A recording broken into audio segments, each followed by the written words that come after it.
kamera ready, sound ready, 3, 2, 1, action.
Ya, visi-misinya kita di sini yang pertama visinya itu terwujudnya siswa-siswi yang berprestasi, beriman dan berbudi luhur yang berwawasan global.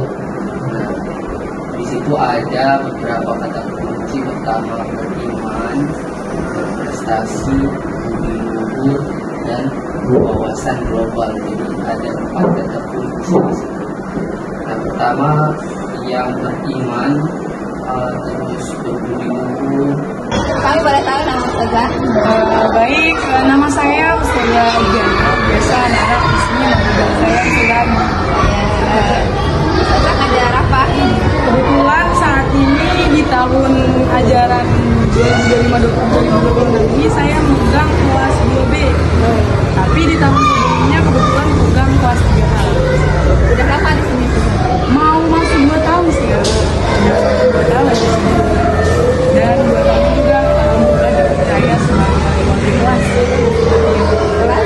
Kelas 2B, sekarang kelas 2B.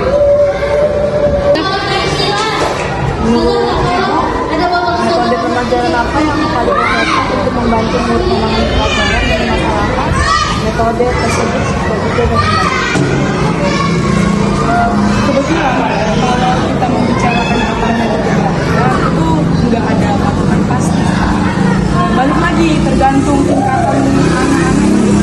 Misalnya fase 1 atau fase A, fase 3, metodenya nggak sama dengan fase B, yakni kelas 14. Jadi kami sebagai wali kelas sebisa mungkin menyesuaikan dengan anak.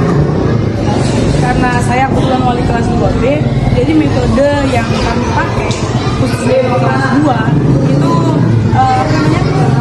metode pembelajaran yang sebisa mungkin kita bisa seperti itu mah wali kelas.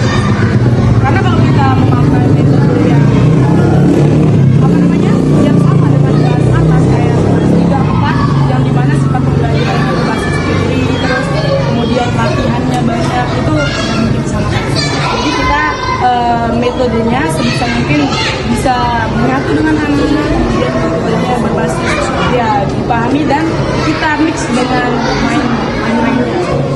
Jadi belajar main. Bisa katakan 50-50 lah agar anak-anak. Assalamualaikum warahmatullahi wabarakatuh. Assalamualaikum warahmatullahi wabarakatuh. Saya panggil Zila. Ustazah Zila ini ngajar apa? Saya mengajar di kelas 2A sebagai kelas. Terus selain itu juga saya di sini diangkat sebagai wakil siswa. Mungkin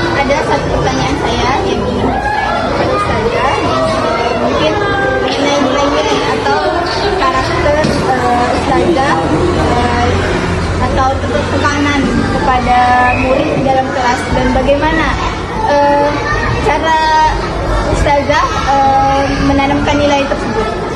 Kalau di kelas itu kan anak kan beda-beda, mempunyai sifat yang beda-beda kan.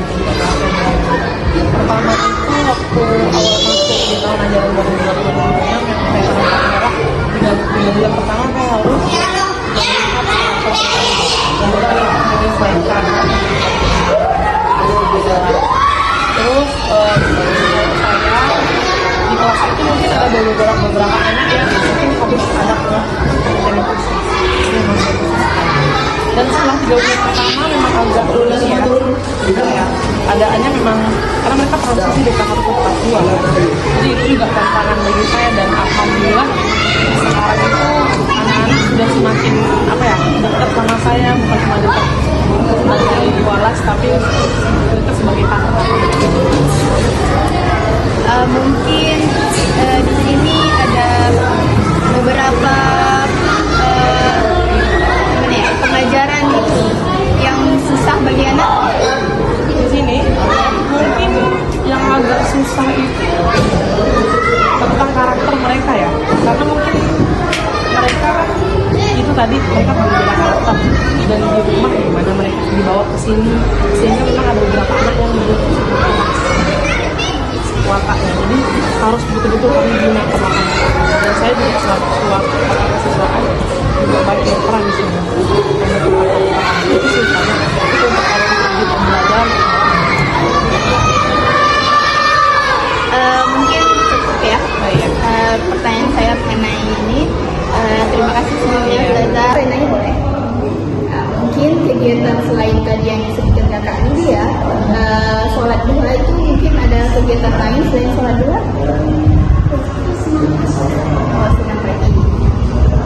Kamu nanya nih, pembelajaran apa nih yang disukai oleh kalian? Matematika. Kenapa tuh yang kok bisa kamu suka matematika? Mungkin cara menghitungnya kamu suka atau gimana? Oh, suka gurunya. Kalau pembelajaran gimana? Suka. Mungkin pembelajaran matematika itu adik suka. Menurut adik nih, tadi ujian apa? Tadi saya ujian PAI sama Pancasila. Oh, baru PAI sampai Pancasila ya, baru hari mulai ya. Mungkin MTK ya, hari apa hari MTK? Saya juga kurang tahu. Oh, kurang tahu. Mungkin di sini pembelajaran apa ya yang adik nggak suka gitu, atau kenapa bisa nggak suka gitu sama pembelajaran itu? Bahasa Arab, kenapa tuh bisa nggak suka?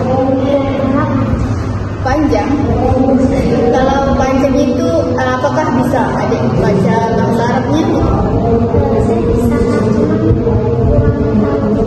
Kurang tahu. Yang kurang tahu itu mana? Kok bisa kurang tahu? Apa? Kok sangat sulit bagi adik? Ganti. Oke, mungkin sekian ya pertanyaan kakak. Makasih banyak sebelumnya. Oke.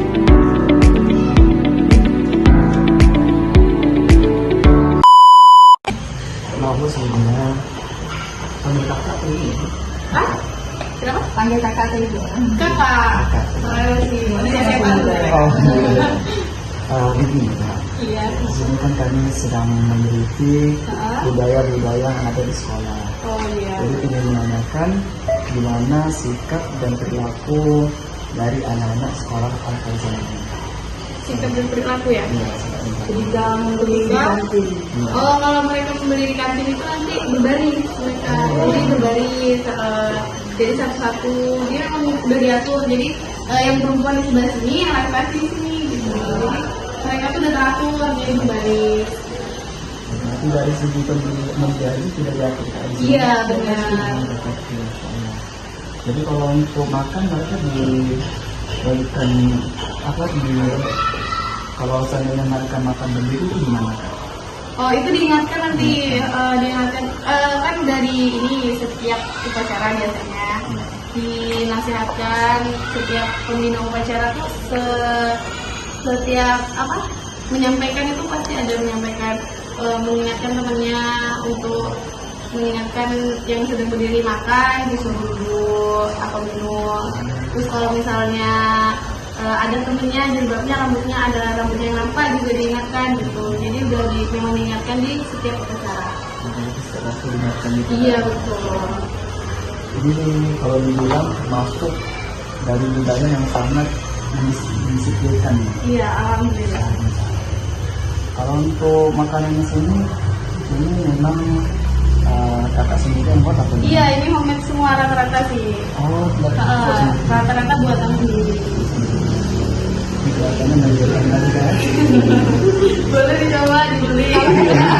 Es cuma ada tahu bek soalnya memang kalau es yang kayak rasa itu kan kayak masih ini ya. Jadi wali murid itu memang menyarankan ibu tidak menjual itu gitu.